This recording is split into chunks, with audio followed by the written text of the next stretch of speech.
Olá pessoal, esse é o vídeo número 6 da nossa disciplina Análise de Custos do curso de Ciências Contábeis da Fundação Visconde Kairu, e o tema que eu vou abordar neste vídeo é redução racional de gastos.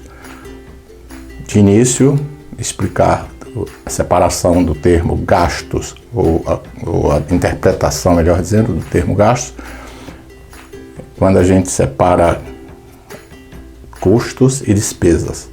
Então, para não ficar falando em custo e despesas, para não ficar falando em redução de custos e de despesas, a gente junta essas duas palavras, custos e despesas, e chama de gastos. Então, a redução racional de gastos é uma das atividades mais importantes dentro da empresa, dependendo do momento e do contexto em que ela esteja vivendo. Necessariamente ela pode precisar aplicar algumas técnicas de redução, mas essas técnicas precisam ser aplicadas de forma inteligente, de forma racional. Daí o termo, o título de redução racional de gastos. Por que racional? Porque a redução de gastos em qualquer empresa de médio, grande porte, ela não pode ser feita, ela não pode ser aplicada de maneira impulsiva, de maneira, digamos assim, momentânea. Tem que haver um planejamento, tem que haver uma análise de quais despesas podem ser reduzidas, qual o impacto dessa redução no contexto da produtividade, qual a implicação em termos de operacionalização da empresa, e a partir daí se faz um plano de redução racional desses gastos que são necessários. Alguns são inevitáveis, não tem como reduzir. Você não tem como reduzir, por exemplo, matéria-prima em uma empresa que está em plena produção. Você não tem como reduzir energia numa empresa que está utilizando todo o seu potencial de consumo de energia, porque está em plena produção. Então a redução tem que ser analisada por etapa, focando principalmente aqueles gastos desnecessários. São eventuais gastos que não são acompanhados de maneira mais criteriosa e que terminam sendo gastos desnecessários ou gastos acima do tolerável, digamos assim. Então essa redução racional de gastos passa também por uma análise de comportamento de despesas ao longo de pelo menos 2 anos. Estou falando 2 anos porque você não pode reduzir gastos tomando por base o ano corrente ou o ano que está sendo feito o plano de redução. Nós estamos em 2020, por exemplo, estamos em abril de 2020, hoje é dia 9 de abril, e você, para fazer uma redução de gastos desta data para frente, você tem que olhar o comportamento de algumas despesas em 2017, 2018, 2019 e o começo de 2020. De 2018 em diante já seria razoável, mas se quiser dar uma abrangência maior a esta análise, a esta verificação, você passa a olhar a partir de 2017. E de que forma é feita esta comparação de gastos? Vamos falar de água, por exemplo. Não se compara ano com ano. Ano com ano é uma comparação relativamente precária. A comparação deve ser feita de forma horizontal, mês a mês. Então, por exemplo, num modelo bem simples de análise horizontal, você pega os 3 exercícios ou os 2 exercícios que estarão sendo analisados, abre uma linha horizontal dos meses de janeiro a dezembro para, por exemplo, 2018, vamos deixar 2017 de fora, e abre uma linha horizontal de 2019, janeiro a dezembro. Então você vai ter, ou pode fazer um título único lá em cima, janeiro a dezembro, e abrir por exercício, 2018, 2019 e 2020. Então você vai ter na primeira coluna os títulos das despesas e custos que serão analisados para fins de redução, e na segunda coluna em diante, a segunda coluna seria o mês de janeiro, o terceiro o mês de fevereiro e assim por diante, você vai ter os meses e o quadrinho de valores. Então, exemplo, janeiro de 2018, está lá em cima janeiro, exercício 2018 na linha de baixo. Janeiro de 2019, está lá em cima janeiro, na linha de baixo, 2019. Então você vai ter os 12 meses de 2018, de janeiro a dezembro, e o total, sempre bom, a esse total interessa, e os 12 meses de 2019, de janeiro a dezembro. Em 2020, como estamos ainda no mês de abril, você vai ter de janeiro a dezembro, mas com preenchimento de informações. A esta altura seria no máximo até março de 2020. E a comparação tem que ser feita, ou deve ser feita, mês com mês, não o total lá do acumulado do ano. Janeiro com janeiro, fevereiro com fevereiro, março com março. Então, se eu estou analisando água, que foi o início da proposta de uma verificação, você compara água em janeiro, com água também em janeiro, 2018, 2019. E, se já tem o registro, a essa altura provavelmente, registro de consumo de água em janeiro de 2020. Então, a conta água seria analisada janeiro de 2018, janeiro de 2019 e janeiro de 2020. Observe que é uma leitura vertical, mas que vai ser horizontal no decorrer do ano. Então, uma leitura bastante eficaz, porque compara meses com os próprios meses e evita a questão da sazonalidade, por exemplo, quando você tenta comparar janeiro com fevereiro. Ainda tem a questão de número de dias. Então, dependendo do tipo de atividade que a empresa exerça, comparar janeiro com fevereiro já ficaria prejudicada, melhor dizendo, essa comparação, porque janeiro tem mais dias úteis do que fevereiro. Geralmente, fevereiro é o mês de carnaval, então você tem menos dias úteis, dependendo do local onde esteja essa empresa, indústria. Se a gente está utilizando mais aplicável em indústrias, mas serve para qualquer atividade empresarial. Então, se você comparar janeiro com fevereiro, janeiro tem menos dias de consumo, em tese, pelo menos. Então, a comparação fica prejudicada.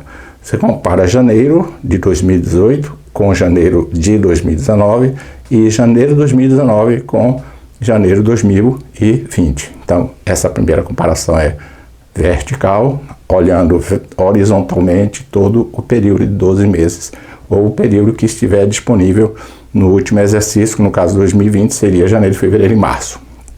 Então, observe que é um processo relativamente simples a análise. Essa é a análise inicial.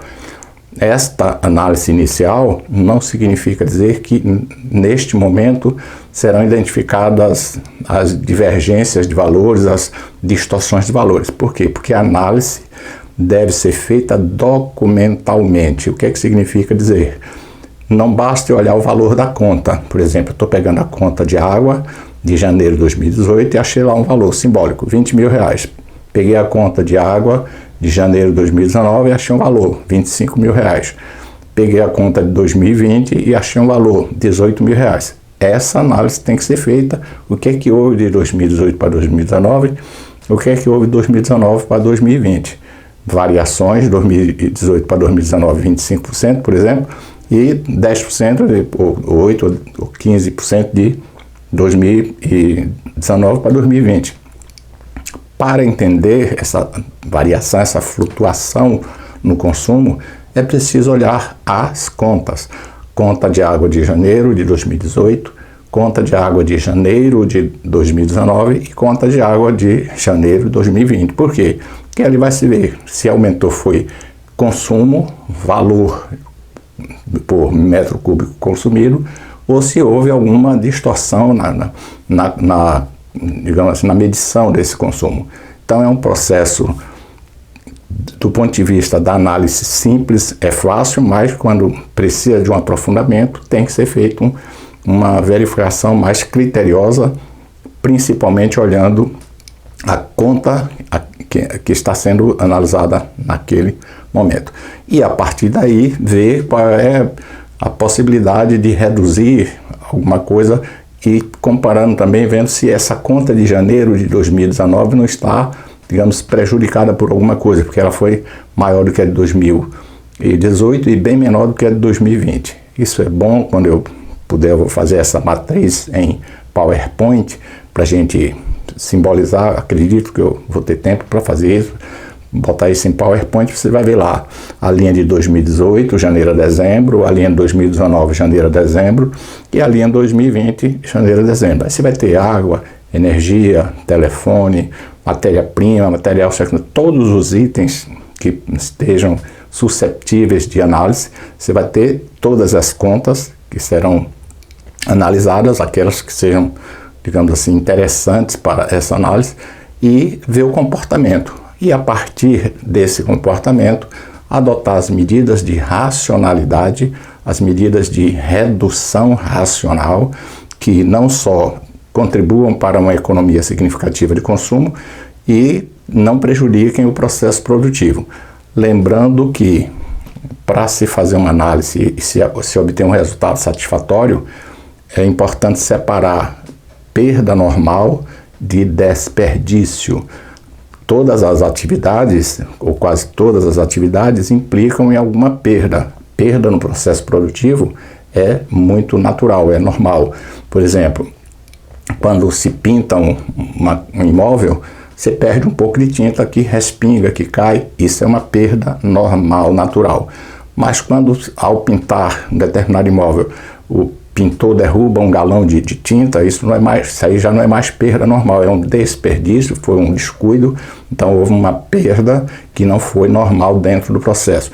Quando você está fazendo uma roupa, por exemplo, mudando para outra linha, a perda de tecido é normal, o corte do tecido, você perde alguma coisa que pode ser reaproveitada para outras coisas, mas dentro do processo produtivo, você tem aquelas aparas, aquelas sobras, aquilo é uma perda normal, aquilo faz parte do custo produtivo daquele produto. E mesmo que você reaproveite, mas ali faz parte do custo produtivo. No momento que você perde porque cortou mal o tecido, porque o tecido não foi de boa qualidade, você teve que utilizar mais quantidade, então separa-se o que é perda normal de desperdício. Então é uma análise bastante interessante, é um trabalho estimulante para quem gosta de fazer isso, né? Claro que depende do tipo de empresa, da atividade da empresa. Às vezes é complexo fazer esse trabalho porque requer conhecimento contábil, técnico, requer expertise no sentido de saber identificar o porquê das variações. Esse porquê das variações é porque que variou para mais ou para menos, não basta ser só para mais. A variação para menos também interessa, porque essa para menos pode indicar que a que estava para mais podia estar distorcida ou a para menos está distorcida. Então, essa análise é feita de forma criteriosa, sempre observando e sempre olhando a documentação. Não existe análise só em balancete, só em planilha Excel. Isso é bastante comum a gente ver as pessoas analisarem olhando só os dados estáticos, né, de uma planilha. Isso é muito bonitinho, mas não funciona. Digo porque tenho experiência e sei que não é assim que funciona. Então, essa redução racional de custos e despesas, observe que qualquer empresa industrial ela tem custos, mas tem despesas também. Não se analisa somente os custos, analisam-se as despesas também, porque elas são parte importante no processo de apuração de resultado dessas empresas. E normalmente os títulos das disciplinas, a proposta, a minha disciplina, por exemplo, é análise de custos, por que não de despesas também? Naturalmente é uma questão de nomenclatura, a gente sabe, mas não se analisa só custos. Custos e despesas. Custos no processo produtivo, despesas na parte administrativa, na parte comercial, na parte financeira, na parte que envolva outras atividades que a empresa possa desenvolver. Um abraço para todos e até o próximo vídeo.